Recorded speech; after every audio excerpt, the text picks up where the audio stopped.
Good morning class. आज का मेरा टॉपिक है गुलाम वंश। आप लोग को आवाज़ आ रहा है कि नहीं? गुलाम वंश। देखिए, कोई भी वंश जब भी आता है ना तो उसके पीछे कई सारे कारण होते हैं, क्यों आया, कैसे आया। तो हम उस कारणों पे चर्चा करते हैं। ठीक है, गुलाम वंश भारत में आया कब? 1206 ईस्वी में। लेकिन गुलाम वंश लाया किसके वजह से था? किसका गलती था गुलाम वंश भारत में आ गया? उसके पीछे कुछ युद्ध है जिसके बाद गुलाम वंश भारत में आया, हम बताते हैं आपको। प्रथम युद्ध क्या था? तराइन का प्रथम युद्ध। तराइन का प्रथम युद्ध कब हुआ था? 1191 ईस्वी में। ठीक है, ये युद्ध किसके बीच हुआ था?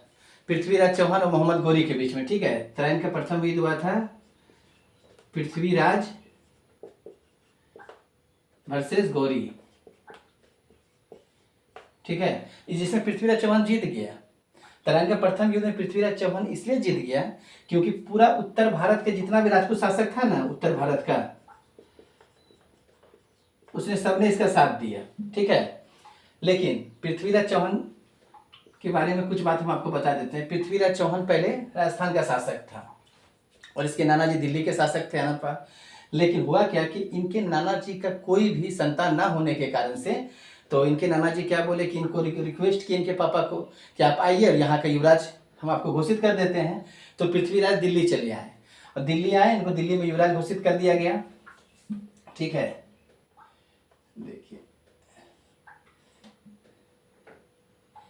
ये दिल्ली है, यहाँ पृथ्वीराज चौहान, यहाँ एक कन्नौज है।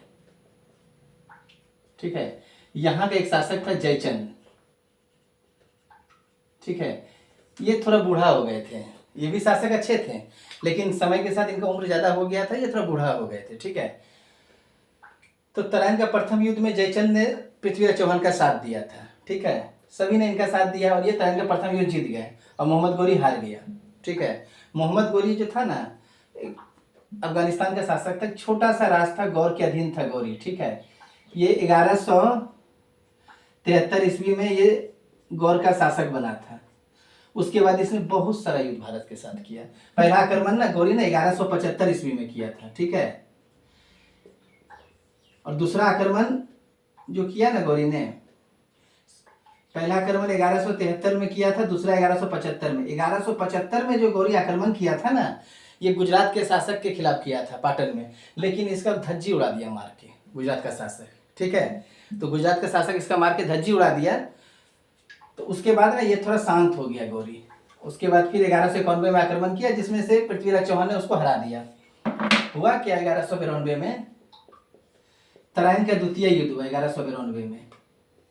ये सब जो भी कारण है ना, सब गुलाम वंश का स्थापना के पीछे का मुख्य कारण है। ठीक है, तराइन का द्वितीय युद्ध हुआ 1192 में। इसमें कौन जीता?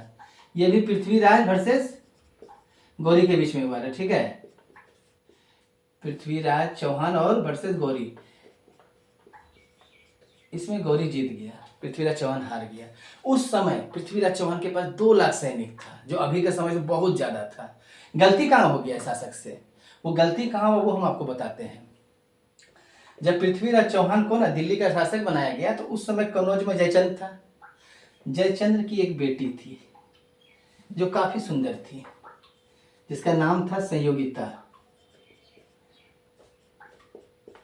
नाम इसका जितना सुंदर था उतना ही सुंदर ये देखने में थी। ये बात पृथ्वीराज चौहान को पता था। अभी के जैसा नहीं ना, उस समय इंस्टाग्राम फेसबुक हुआ करता था, लेकिन उस समय चित्रकार हुआ करता था। किसी चित्रकार ने पृथ्वीराज चौहान को संयुक्ता का फोटो दिखा दिया और संयुक्ता को पृथ्वीराज का फोटो दिखा दिया था। दोनों को दोनों से प्रेम हो गया। प्रेम हुआ मतलब साम्राज्य का विनाश। आज भी कल भी प्रेम ही किसी साम्राज्य का विनाश के पीछे कारण है। देखिए किस तरह से भारत में एक साम्राज्य का विनाश होकर गुलाम वंश का स्थापना हुआ। उसके पीछे मेन कारण क्या था? पृथ्वीराज को संयुक्ता से प्यार हो गया। इसका नाम ही संयुक्ता था पर इसका संजोग बहुत खराब था, इसका बाप ही इसको मरवा दिया। अब हुआ क्या कि पृथ्वीराज चौहान को जयचंद पसंद नहीं करता था क्योंकि ये बहुत ही शक्तिशाली शासक था। ये भी राजपूत, ये भी राजपूत। भारत की सबसे बड़ी दुविधा क्या हुई ना, राजस्थान एक छोटा सा राज्य था, इधर राजस्थान पड़ता है, इधर छोटा सा राज्य, यहाँ ना बहुत सारा शासक था। पूरा एक शासन मिलकर राजस्थान नहीं चला रहा था, यहाँ बहुत सारा, सब अपने आप को बलशाली समझता था, हम ताकतवर है, हम ताकतवर है। उसी तरह से यहाँ भी था, कन्नौज में भी था जयचंद। लेकिन हो तो गया प्यार, अब करेगा कहाँ, अब तो फंस गया ही। लेकिन जयचंद ने क्या किया, पृथ्वीराज चौहान को नीचा दिखाने के लिए संयुक्ता के लिए स्वयंवर का घोषणा किया। उस जमाने में राजा महाराजाओं की बेटी की शादी होती थी ना, स्वयंवर हुआ करता था। तो स्वयंवर में आसपास के बहुत सारे राजाओं को बुलाया गया। पृथ्वीराज चौहान का अपमान करने के लिए आस पड़ोस से बहुत सारे राजाओं को इन्वाइट किया गया। जयचंद ने इन्वाइट किया, लेकिन पृथ्वीराज को नहीं किया। तो पृथ्वीराज को नहीं किया और इसको बेइज्जत करने के लिए जयचंद ने इसका मिट्टी का प्रतिमा बनाकर द्वारपाल के स्थान पर खड़ा कर दिया। लेकिन संयुक्ता तो इससे प्रेम करती थी। ये घोषणा हो गया, डेट तय हो गया, भाई इतना इतना तारीख को दोनों का विवाह ही होगा। ठीक है, हम ये दोनों मिटा देते हैं, अभी आगे का कहानी बताते हैं। फिर हुआ क्या कि अब बात हो गया कि इतना तारीख को ही दोनों का थी होगा, स्वयंवर होगा। तो स्वयंवर में बहुत सारा राजा एकदम तैयार वार हो के एकदम हीरो बन के पहुंचा कि भाई संयुक्ता जब इतना सुंदर लड़की है तो उसका गला में मेरा वरमाला डालेंगे, हम शादी कर लेंगे। ठीक है, उस जमाना में ना बहुत मुश्किल काम होता था ये स्वयंवर। स्वयंवर में ना बहुत जो सबसे ताकतवर राजा होता था ना, सुंदर, उसी के गला में वरमाला डालती थी। शुरू काल से ही चलता आ रहा है। अब इसके पास तो ऑप्शन था कि हम किसको वरमाला डालें। आपके पास गई, इसको देखी, नहीं अच्छा नहीं लगा उसको, इसको, इससे अच्छा तो मेरा पहले वाला था। बहुत ऑप्शन था। अगर आज के युग में भी स्वयंवर होता ना तो तुम लोग का शादी नहीं होता, मुश्किल था इस जन्म में शादी। तुम लोग का क्या, मेरा खुद नहीं होता। देखो जितना भी करियर लड़का सब है ना, उसका शादी नहीं होता। क्या है कि इससे सुंदर की लड़कियां सब करता नहीं। ये तो कंफर्म बात है, जो भी सुंदर लड़की है सुंदर लड़का चाहिए। तो ना तो हम सुंदर है, ना तो तुम लोग सुंदर है। बहुत मुश्किल था। ये परंपरा हट गया, समझो कि शादी सबका हो रहा है आज का डेट में, नहीं तो ना। अब इसी तरह से दरबार सज चुका था। चारों तरफ में सैनिक उनिक सब बैठे हुए हैं। दरबार जब सजाया जाता था ना तो ऐसे ऐसे करके यहाँ पे ऐसे ऐसे ऐसे ऐसे चारों तरफ राजा बैठाया जाता था। ठीक है, और यहाँ पे द्वारपाल के स्थान पे पृथ्वीराज चौहान को बैठा दिया गया, पुतला को। लेकिन संयुक्ता तो चालाक थी, राजकुमारी थी। ये दूत लगा के सूचना पृथ्वीराज चौहान को भिजवा दिया। यहाँ पे पृथ्वीराज चौहान था, ठीक है, और यहाँ था आपका कन्नौज में जयचंद। पृथ्वीराज चौहान को पता चला, अरे साला मेरा गर्लफ्रेंड का शादी। तुरंत घोड़ा उठाया, तलवार उठाया, पहुंच गया। अब पहुंचा इसको उठा लिया जाके।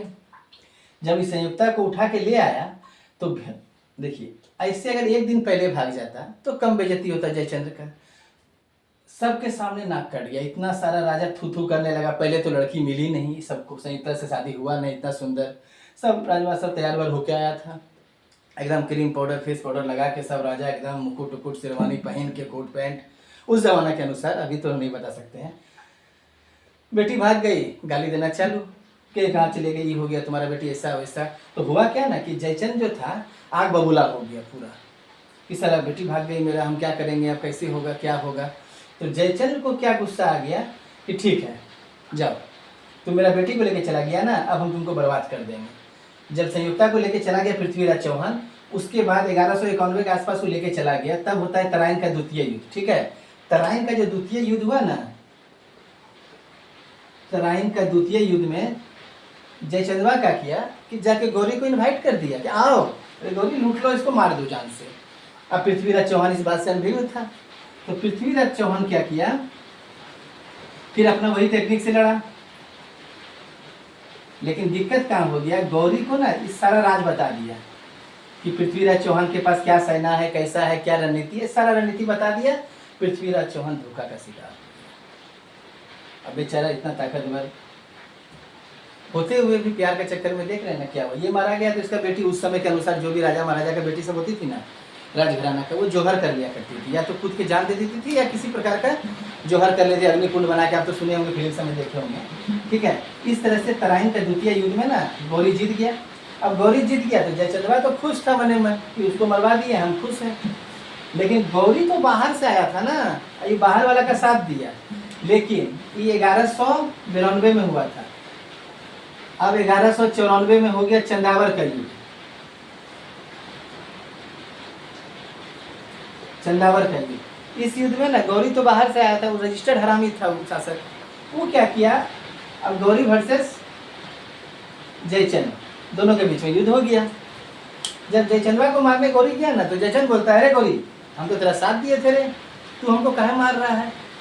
तो गौरी बोलता है तू जब अपना दामाद और बेटी का नहीं हुआ तो मेरा क्या होगा? अगर समाज हमको गद्दार बोलेगा, जयचंद इसको गद्दार बोल रहा है, हिम्मत देखिए जयचंद का। तो जय ये बोलता है कि जब तुम अपना बेटी और दामाद को मरवा दिया, कल तो तुम हमको भी मरवा देगा, ले इसलिए मरो। अब यहाँ पे हिसाब किताब क्लियर। जयचंद्र का भी खेल खत्म, ये भी मर गया यहाँ से, ये यहाँ मर गया। ऐसे ऐसे ऐसे देखिए गुलाम वंश कैसे आगे बढ़ेगा, आप देखिए ध्यान से। दोनों का खेल खत्म कर दिया। अब एक लौता शासक कौन बच गया? गौरी, मोहम्मद गौरी, ठीक है, मोहम्मद गौरी शासक बच गया।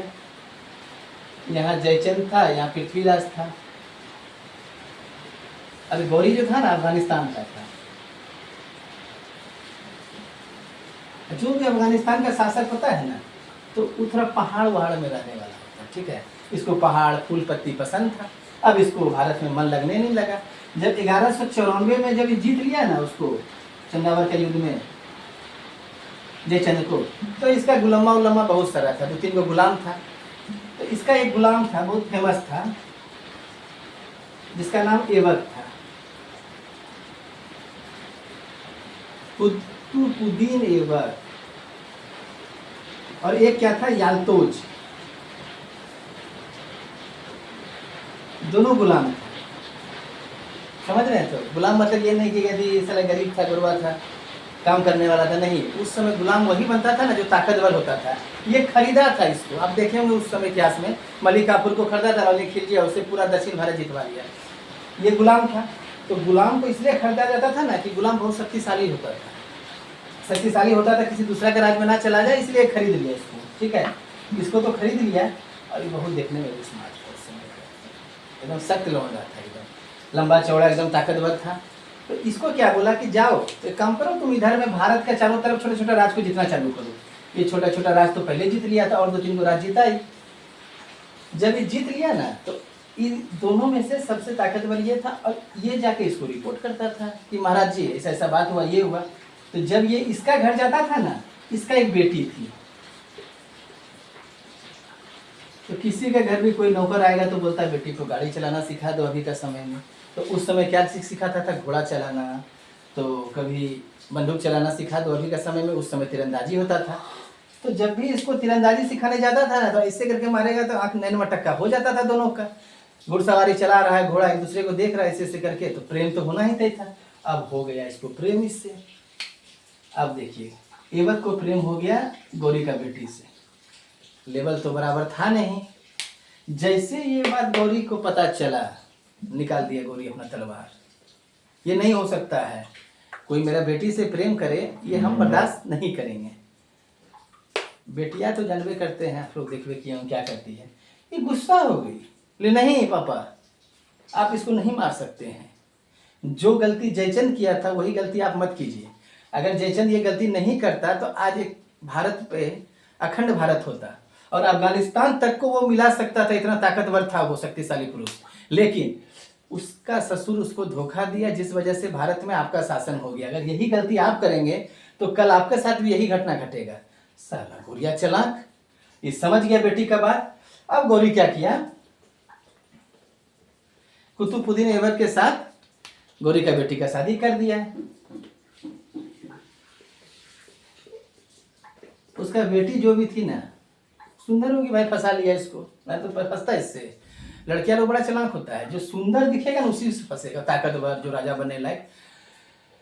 तो ये गौरी क्या किया, जब जाने लगा भारत से ना, तो बोला एक काम करो, तब तुम तो बेटी शादी करिए लिया, दामाद हो गया है, अब तुम हम जा रहे गौर लौट रहे हैं, ठीक है। गौरी क्या हुआ, अपना राज लौट गया, और इसको दिल्ली का सल्तनत छोड़ के चला गया। जब इसको सल्तनत छोड़ के चला गया, गौरी बहुत हरामी था। पृथ्वीराज चौहान को ऐसा ऐसा यातना दिया ना, जो युद्ध नीति के खिलाफ था। इसके बारे में बाद में कभी वीडियो में हम बताएंगे कि किस किस टाइप का यातना दिया था, जो किसी भी शासक को देना एक गैर कानूनी माना जाता है, लेकिन उस समय के दौर में दिया।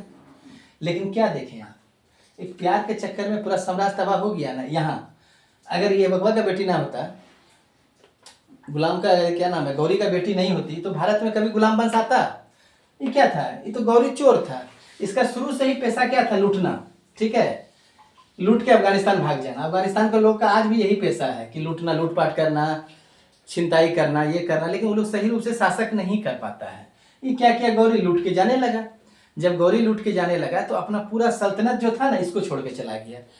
ठीक है, अब गुलाम वंश को, अब देखो मोहम्मद, देखो दिखाते हैं, कुतुबुद्दीन ऐबक जो था गौरी का गुलाम था। अब जब गुलाम को सत्ता सौंप के जाएंगे, यदि आप नौकरानी को सत्ता सौंप, क्या होगा, नौकराज ही बनेगा ना।